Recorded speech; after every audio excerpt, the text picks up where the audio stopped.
Madame, Messieurs, nous sommes pratiquement à 4 mois des élections ici en République démocratique du Congo et pendant toute cette période, nous allons passer en revue l'actualité axée sur le processus électoral ici dans le pays et nous allons recevoir différents invités pour parler de ces sujets d'actualité liés aux élections, liés aux différents scrutins.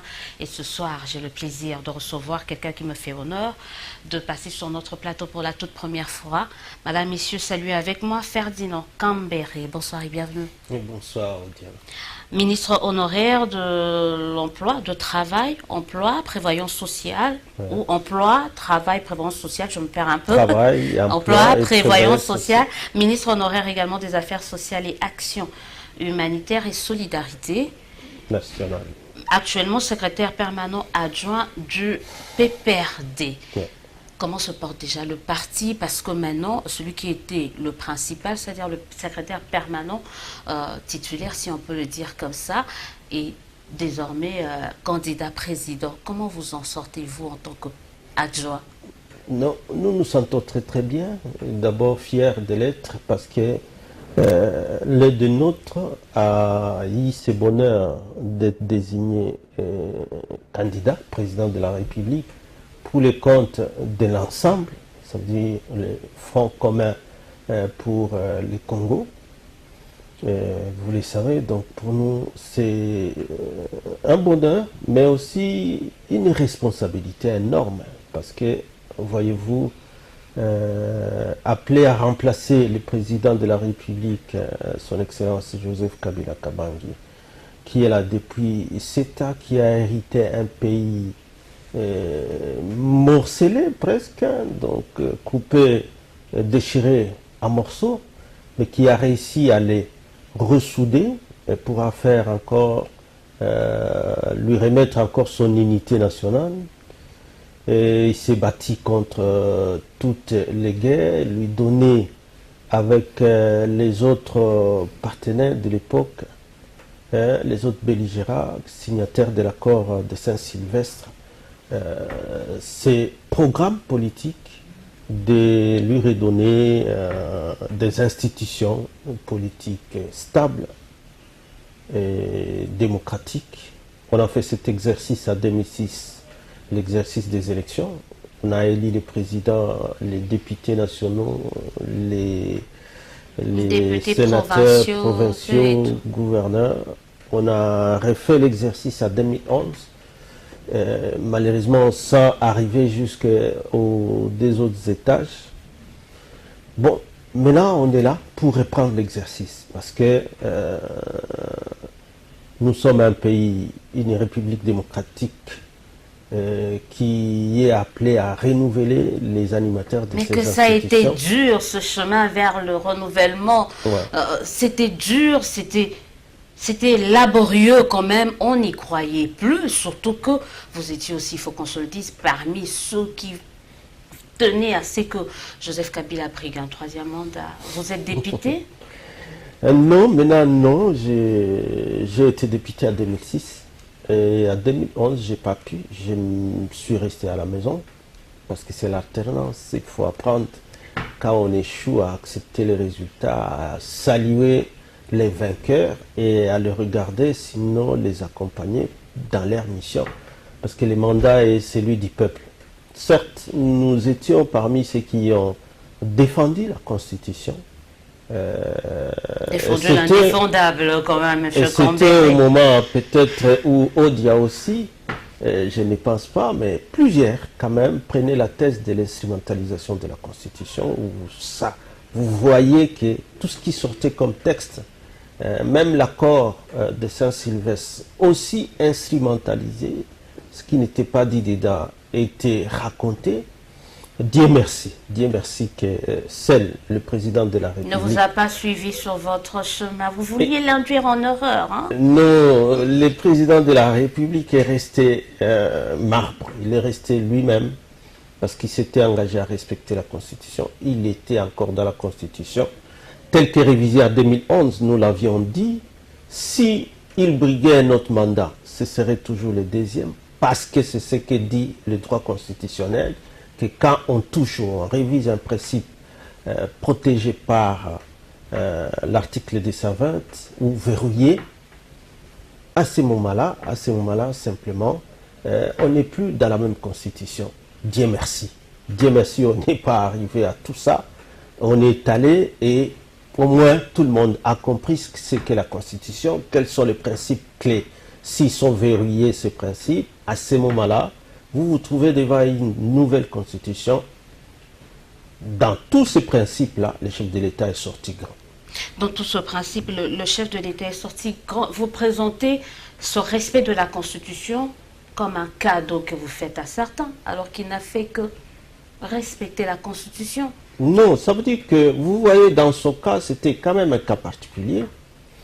Parce que François Hollande, quand il dépose, il renonce à postuler pour un deuxième mandat, et qu'il laisse son parti au primaire présenter quelqu'un d'autre, il a respecté aussi la Constitution, parce que il a, non seulement en dehors du respect de la Constitution, on juge aussi de l'environnement politique du moment, et on peut décider de ne pas briguer, bien que ce soit un droit. C'est aussi respecter la Constitution, c'est rester dans la Constitution, c'est cela que nous disons.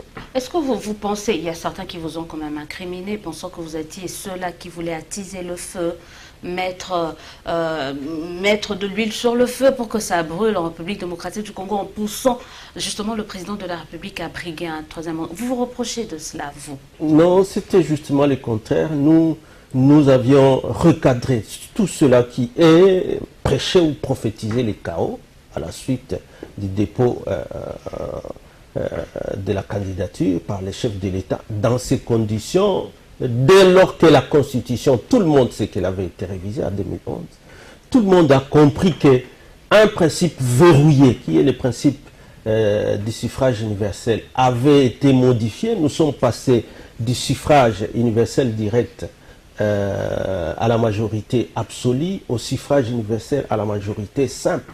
Tout le monde sait qu'à toucher à un principe ainsi verrouillé, on est devant une nouvelle constitution, la façon de compter les mandats était devenue différente.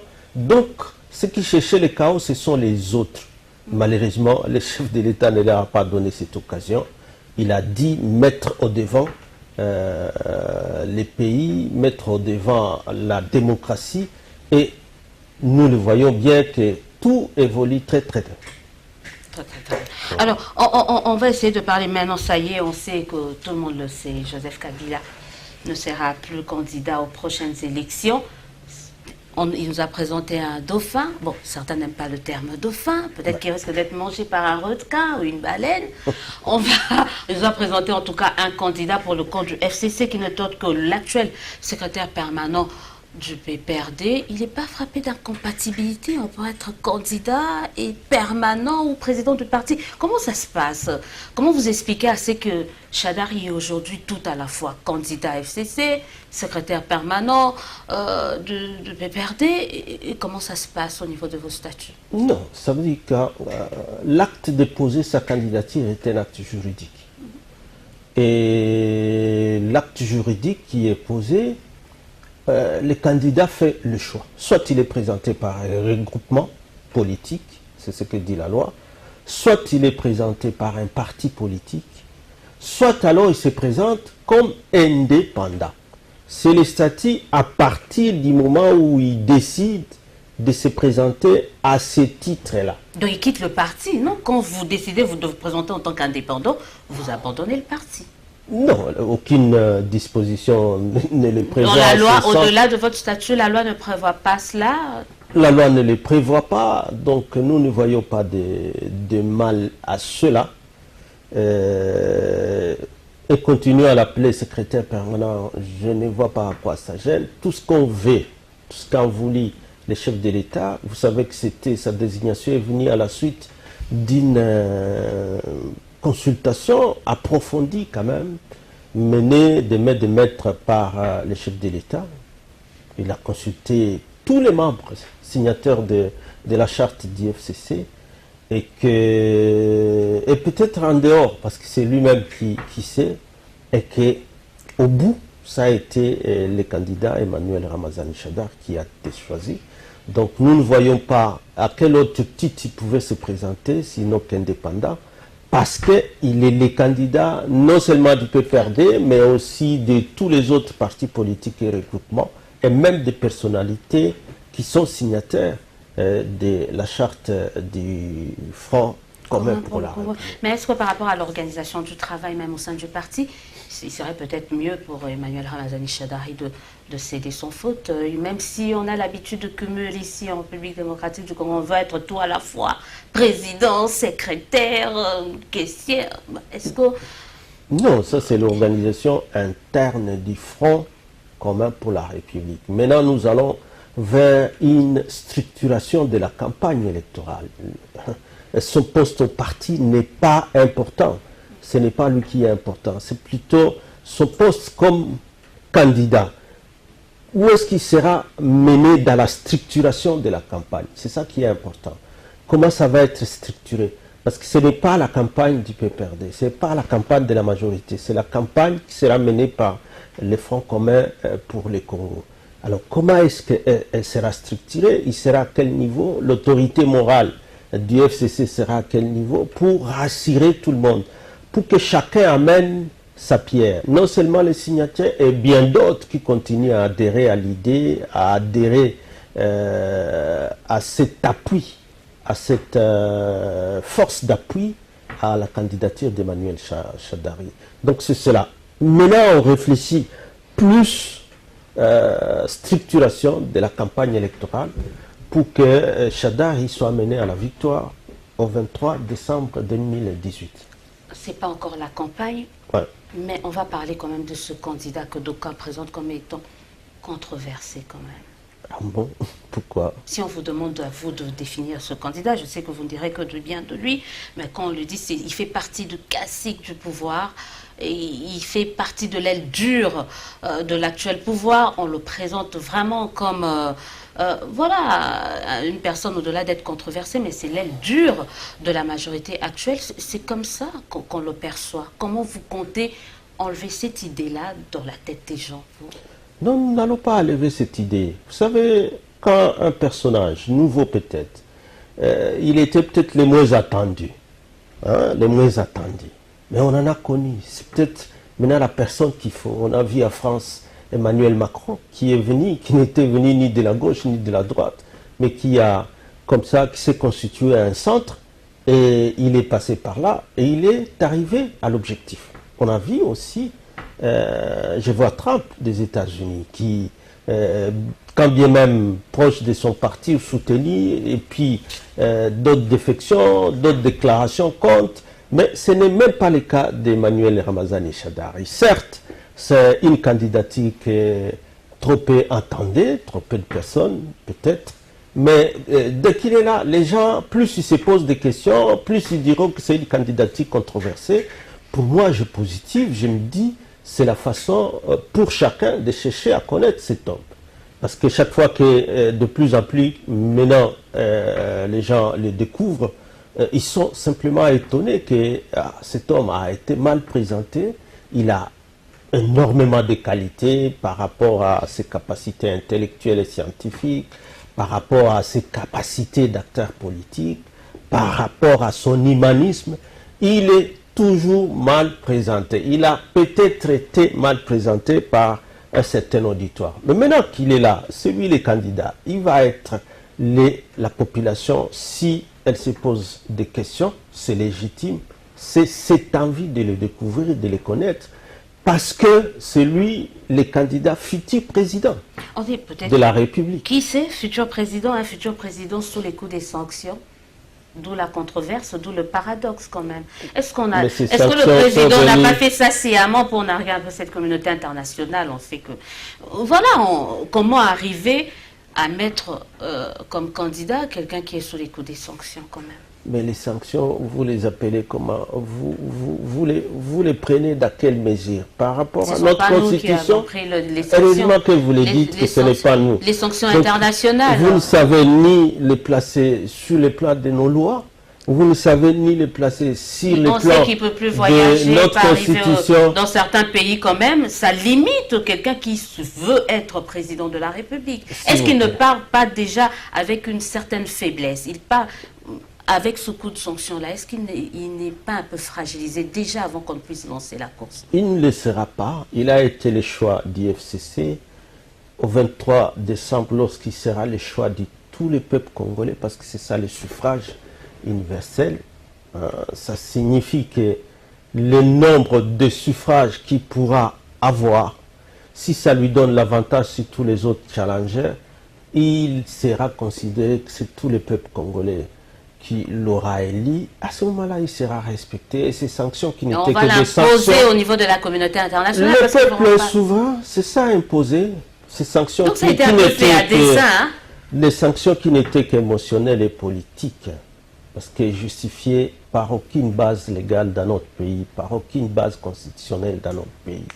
Simplement de l'Union européenne, alors que la RDC n'est pas membre de l'Union européenne. Lui-même en tant que... La RDC ne vit pas non plus en vase clos. Hein. Le monde est devenu... C'est un partenariat, et ça c'est un partenariat à principe. Un village planétaire aussi, donc on doit... Bien sûr, c'est un village, le monde est devenu un village planétaire, mais là, le respect mutuel est quand même nécessaire. La RDC ne sera pas ici et se prendre comme sérieuse si elle se met à commencer à sanctionner des citoyens français à France pour des fautes peut-être supposées commises à France, et nous nous mettons ici à les sanctionner tout simplement par le plaisir de les faire.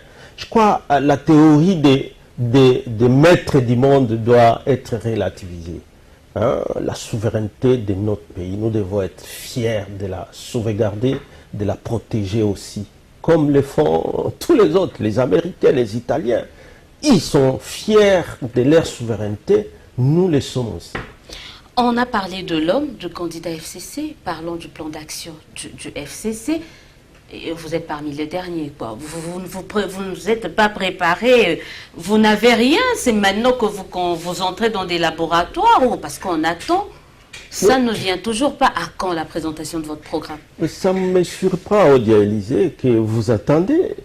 Vous avez déjà publié... Les candidats Emmanuel Ramazani Shadari s'inscrivent déjà dans la continuité de la vision du chef de l'État, qui avait un programme de la révolution de la modernité. Certes qu'il y a eu plusieurs contraintes et embûches tendues par tous ces esprits malveillants qui n'ont jamais voulu que le peuple congolais ait la quiétude et la paix. C'est toujours la faute des autres hein, quand on échoue. Hein. L'échec est vraiment... c'est vraiment la faute des autres quand on échoue. En tout cas, cette guerre, ce qui l'amène, je ne peux pas dire qu'ils aiment le peuple congolais. Vous avez vu comment on a coupé les têtes des pauvres innocents et innocentes, des enfants dans les chats à Béni. Vous avez vu l'insécurité à permanence. Je ne pense pas que quelqu'un de bonne foi peut croire que là où il y a les FARDC, là où il y a les forces onisiennes, là où il y a toutes sortes d'observateurs de la communauté internationale, soi-disant, peut croire qu'un pouvoir qui est en train de tout faire pour le bonheur, d'abord payer tout ce qu'il y avait comme dette, vous le savez, je vous ai dit que Kabila est là depuis 2001, et vous le savez, c'était à la suite de l'assassinat de son père, qu'il est œuvré en même temps pour la réunification du pays, en même temps pour la pacification, en même temps pour la reconstruction, parce que tout allait de pair, et que pour la première fois, le peuple est allé aux élections en 2006. Cet exercice, bien qu'il y avait quelques acteurs qui restaient comme dans les CNDP, encore Nord Kivu, ainsi de suite, mais on a su, malgré tout ce qu'on racontait qu'il n'y aura pas des élections, organiser les élections en 2011. Aujourd'hui, encore une fois, vous savez, vous avez dit d'ailleurs, en 2015, il y en avait qui croyaient que c'était impossible que les élections se tiennent dans ce pays. Il y en avait qui ont instrumentalisé, non seulement par l'instrumentalisation de la Constitution, qui était mal interprétée, instrumentalisé les groupes armés. On a failli en avoir à Kinshasa, dans le Bas-Congo, Boudoudia Congo, dans le Kassai. Je rappelle juste qu'il y en a encore 143, hein, selon la MONUSCO. Donc il n'y a pas eu disparition quand même des groupes. Si, mais il y en a 143 000, quelque chose comme ça. Des amorces avec, à partir du 8-8, 2018, quand le candidat Emmanuel Ramazani Shadari était le choix de l'autorité morale du FCC, et tous ceux-là qui croyaient passer au chaos, la situation s'est quand même décrispée, comme on dit, le climat politique s'est décrispé du coup, et ça c'était un acte à saluer. C'est vraiment votre avis, mais je reviens, on va parler de ce volet décrispation. Vous pensez qu'il y a décrispation, d'autres ne voient pas ça de cette façon. On revient un peu sur votre projet, il y a eu, et votre candidat est dans la continuité des différents programmes de Joseph Kabila, donc le 5 chantiers, qui n'a été pratiquement pas exécuté, ou n'a jamais abouti. Donc, les sanctions... La révolution de la modernité... Sanctions, d'abord, ça suppose que quelqu'un ait commis une faute et qu'il ait été appelé pour se défendre par rapport à ça. Pas des sanctions qui sont prises simplement sentimentalement. Quelqu'un n'a jamais été invité par rapport à ceci pour qu'il se défende. Quand même, le droit de la défense, c'est un droit légitime pour tous ceux-là qui se disent des donneurs de leçons des droits de l'homme, qui ne devaient pas ignorer si Emmanuel Ramazani Shadari, il y avait des fautes qui lui étaient reprochées. Le minimum aurait été qu'il soit invité à se défendre par rapport à ceci devant une cour pour qu'il se justifie. Ça n'a jamais eu lieu. Donc c'était des sanctions peut-être ramassées et fabriquées rien que pour les besoins de la pression et de l'instrumentalisation de la Constitution, de l'accord et tout ça. Au-delà de la continuité dans le programme de chef de l'État, certains se demandent, mais qu'est-ce que ce FCC peut nous proposer de nouveau que Joseph Kabila ne nous a pas proposé? Mais Joseph Kabila est là, il est l'autorité morale. L'alternance... On a l'impression qu'il a tout épuisé. Non. Après lui, vous n'auriez rien de nouveau à nous offrir. C'est fini. Il faudrait peut-être qu'il y ait une alternance, qu'il y ait d'autres personnes. Peut-être qu'il y aura du neuf ici. Vous savez que pour que les institutions se stabilisent finalement, et qu'un jour, ce modèle que vient d'imprégner à notre pays, le président Joseph Kabila Kabange, c'est la phrase qui a été prononcée en Afrique lorsque pour la première fois Obama, président, il arrive, il faudrait que l'Afrique ait des institutions fortes et non des hommes forts. Et c'est ce que Kabila vient de faire. Ça veut dire que Kabila, comme homme, il a laissé sa place à quelqu'un de continuer la fonction de président de la République s'il va passer. Et il va le faire au compte de nous tous, donc Kabila lui-même. Donc il sera toujours là, avec nous, occupe pas d'autres forces. C'est ça l'alternance. Et ça, les jours où, si ça se fait au PPRD, cette alternance, on sait ça aussi dans un autre parti, on sait aussi des débats, de démocratie, des consultations comme on a fait, pour que quelqu'un soit désigné secrétaire permanent, finalement candidat, ainsi de suite. Des débats nécessaires et non plus des partis politiques qui n'ont comme alternance qui est la mort. Je vous assure qu'on sera en train de muer ce grand pays qui ne fonctionnait qu'avec des partis politiques, des propriétaires, vers les partis politiques, institutions réelles pour soutenir la démocratie, le fonctionnement de la démocratie. Alors venons-en à ce volet décrispation. Vous avez tout à l'heure dit qu'avec le renoncement de Joseph Kabila à briguer un troisième mandat, il y a eu ce sentiment, il y a eu la décrispation, baisse des tensions. Pendant ce temps, Katumbi ne rentre toujours pas. Pendant ce temps, il y a des détenus politiques qui ne sont toujours pas libérés. Pendant ce temps, une frange de l'opposition et non de moindre continue de crier à corps et à cri qu'il faut extirper du fichier électoral 16 millions d'électeurs. Pendant ces temps, là ce sont juste des préalables, pendant ce temps on continue à parler à dire non à la machine à voter. Autant des contraintes qui met à mal le processus électoral, ce qui fait que on est loin quand même de la décrispation. La tension, elle est là, elle est réelle, elle est encore palpable. Vous sentez que vous parlez de choses qui ne sont pas réelles. Sauf, la machine à voter n'est pas réelle. Lorsqu'on est déconnecté. La décrispation, je me rappelle du dernier discours prononcé par le chef de l'État devant le Congrès, lorsqu'il entre dans la salle et qu'il constate que la salle est crispée. le climat était crispé déjà dans la salle de congrès, parce qu'ils constatent que les gens attendent qu'ils prononcent un message, peut-être pour dire excusez mon émotion ou quelque chose. Et que donc il a dû choisir l'humour pour en réalité parler des choses profondes de cela. Et c'est par ça qu'il a décrispé. C'est ça la vraie décrispation lorsque finalement, quand les gens entendent, plusieurs gens ont retiré leur argent banque, d'autres ont constitué des stocks de nourriture, de vivres, parce qu'on se disait au lendemain du dernier jour de dépôt de candidature pour les candidats présidents de la République, ça sera peut-être le chaos, ça sera peut-être ceci. Et au 8, le climat a été décrispé. Les groupes armés qui étaient déjà postés à gauche, à droite, ils ont laissé.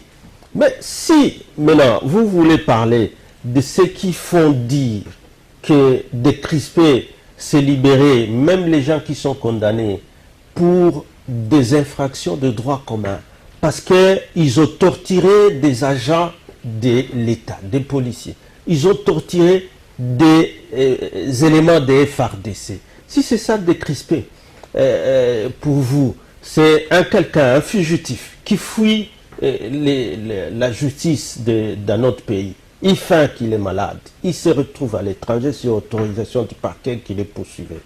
Et de là, il veut rentrer, vous le bloquez, vous ne voulez pas. Quand je dis vous, c'est quand même la majorité au pouvoir. Il veut rentrer, on dit vous ne rentrez pas. La majorité il écrit, vous ne voulez pas que son avion atterrisse, vous orchestrez des procès qui ne tiennent pas la route. Il vous fait si peur que ça, alors qu'il était si peu. Pas si longtemps, il était de vôtre quand même. Aujourd'hui, il vous fait si peur que ça. On refuse même de citer son nom. Hein. Il vous fait si peur que ça. En tout cas, je ne vois pas qui peut faire peur. Qui a peur et qui n'a pas peur. Je ne sais pas si c'est Kabila encore qui dirige la Belgique. Odia. Ce n'est pas Kabila qui dirige la Belgique. La Belgique qui a confisqué son passeport. Et tu sais bien que tu ne peux pas avoir accès. Même acheter un simple billet d'avion. Aller sans passeport, tu achètes un billet pour prendre un vol. Tu ne sais pas. Il faut montrer simplement des choses...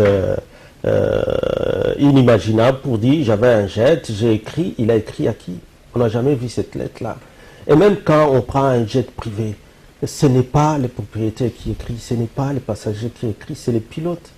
On n'a jamais vu tout ça. Alors si déjà de Belgique où son passeport est confisqué, il dit il veut voyager avec quel titre?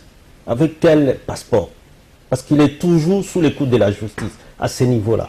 Et il faut comme ça distraire toute l'opinion pour dire moi je voulais venir, mais quelqu'un qui veut venir, tu prends Air France, tu peux prendre Bruxelles, et tu prends ton billet, tu atterris en Gili. Et plusieurs choses de l'Europe. La justice, vous allez le prendre mano militare. Mais il fallait d'abord qu'il vienne, avant de faire trop de bruit de dehors, il fallait d'abord, s'il avait réellement tous ses papiers en règle, payer son billet dans les réguliers et atterrir en Gili pour voir est-ce qu'il a été arrêté ou pas. Mais ça n'a jamais été fait. Il est là simplement à distraire. Est-ce qu'il a déjà eu l'intention de venir comme ce qui était à Kasumbalesa? Comment il est arrivé là alors qu'il n'a plus de passeport congolais? Donc vous avez montré des passeports quand même au niveau de la DGM. Des autres, avec la vidéo là, simplement montée de toutes pièces où on voit le passeport des autres, de lui-même, on ne voit pas. On remettait plutôt aux autres les candidats qui étaient avec... Vous avez refusé, notre ambassade en Belgique a refusé de lui octroyer un passeport alors que vous l'avez fait avec une telle rapidité concernant Jean-Pierre Bemba quand même. On la lui ferait dès lors qu'il a même tas d'autres passeports. C'est pas nous qui faisons ces révélations. C'est pas nous. Si c'est voyager, ceux qui voyagent avec d'autres passeports, mais alors il n'a qu'à aller librement. Ça veut dire qu'il va librement dans ce pays-là. Mais pour venir ici, nous, on doit comprendre comment ça s'est passé, que des Congolais, tu es devenu quand même italien, mais pour devenir Congolais, il y a une procédure. C'est pas une exclusion un peu tacite, là? Mais qui a exclu qui? Quelqu'un n'est pas en règle, quelqu'un a conflit avec les lois de la République. Nous sommes quand même un état de droit. Un état de droit, ça signifie que tout le monde doit être au-dessous de la loi. C'est la loi qui est au-dessus. Alors, je ne sais pas par quelle magie il est devenu une habitude pour dire celui-là est populaire. On ne sait d'abord pas par quelle mesure ils ont mesuré sa popularité. Mais c'est quand même un poids lourd, hein, lui un quoi de l'opposition, c'est quand même une figure de pro de l'opposition. Il est devenu opposant en dernière minute, ça devient une figure emblématique. Même quand c'est un grand faussaire, il faut le laisser. La loi ne va plus parler parce que quelqu'un qui est populaire ne peut pas être poursuivi par la loi. Si on est en difficulté, surtout quelqu'un qui a une ambition de postuler, même comme simple bourgmestre, la première chose c'est d'abord son intégrité, sa moralité politique aussi, qui doit compter. Mais si à tout bout de champ, on doit opposer aux lois la supposée popularité déjà, alors ce n'est plus une république, ce n'est plus un état de droit. On va très bientôt terminer avec cette émission. On parlait de décrispation, des voix se lèvent de plus en plus pour remettre, pour certains n'écartent plus la possibilité de boycotter les élections. Ça va vous arranger. Ça va vous arranger. Non, ça me fait rire tout simplement. On dit, vous avez compris pourquoi. Parce que je vois au 8-8 quand notre candidat Emmanuel Ramazani Shadari est désigné. D'autres disent, on pensait que c'est un dauphin qu'on va nous sortir, finalement c'était un fretin, Meni, fretin et tout ça. Mais une semaine après, ils ont découvert qu'ils se sont trompés de la personne. Ils se sont trompés de la personne et surtout de la famille politique qui les porte. Parce que c'est sur ça. C'est moi, Kambere, mais pas seulement moi. Il faut voir qui sont derrière moi. C'est ça. C'est ça la candidature d'Emmanuel Shadari. Ça commence donc par le chef de l'État lui-même comme autorité morale d'IFCC et toute cette vaste machine écrasante qui est le FCC qui devra les porter et les porter jusqu'à la victoire. C'est cela. Ils se sont rendus compte que j'ai été même surpris qu'il y a même des partis comme l'INC qui ont des candidats qui ont été retenus jusque-là. Vital Kamerhe qui était pour Tala, et, en 2011 qui était 4e, signé sur des communiqués où on dit tel est populaire, les pouvoirs n'est en train d'exclure ceux qui sont... Et lui-même à ce moment, il se considère comme quoi l'IDPS, qui est un grand parti aussi, qui était là, avec un candidat président de la République qui l'a porté jusqu'à la 2e place. Est-ce qu'il va accepter un tel discours du MLC pour dire non, on a chassé que des candidats populaires et que tous les autres c'est des opposants du pouvoir? Vous avez vu la réaction de l'IDPS tout de suite pour recadrer.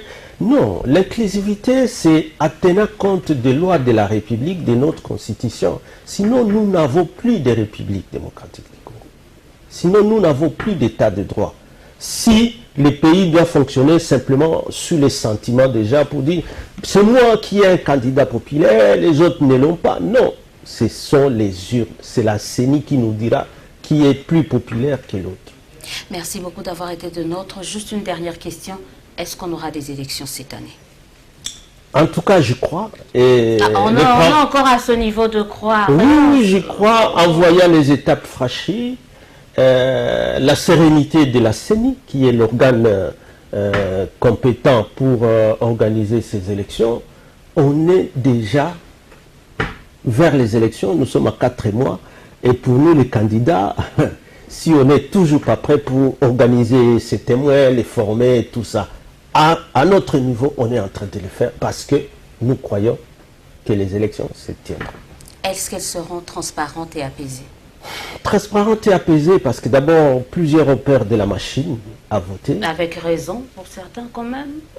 Les raisons qui n'ont jamais été présentées officiellement, ces raisons ne sont pas connues. Ça ne se trouve pas dans la loi électorale. La loi électorale reconnaît le bulletin, ne reconnaît pas la machine à voter. Mais la machine, vous parlez tout à l'heure de la loi. Les bulletins là seront toujours imprimés quelque part et on nous a amené qu'une machine à imprimer les bulletins que nous prendrons, que nous glisserons dans les urnes et que nous compterons manuellement. Contrairement aux vidéos que je vois, même des députés, une simple question comme ça, ils ne font même pas d'effort pour s'approcher de la CENI, pour voir connaître le fonctionnement réel de cette machine. Ça sera toujours des bulletins à papier qui seront imprimés sur place dans dans l'isoloir et qui seront reprises par les lecteurs pour être versées dans l'île et à partir de l'île, le décomptage manuel se fera. Merci beaucoup en tout cas d'avoir été de note ce soir dans le cadre de cette émission. On donne rendez-vous, on remercie les téléspectateurs. Je sais que vous étiez nombreux à nous suivre. Appelez-nous, écrivez-nous pour vos réactions. On sera toujours là pour vous. Vous suivrez cette émission sur Congo Web en clair, mais également sur TNT, canal 21.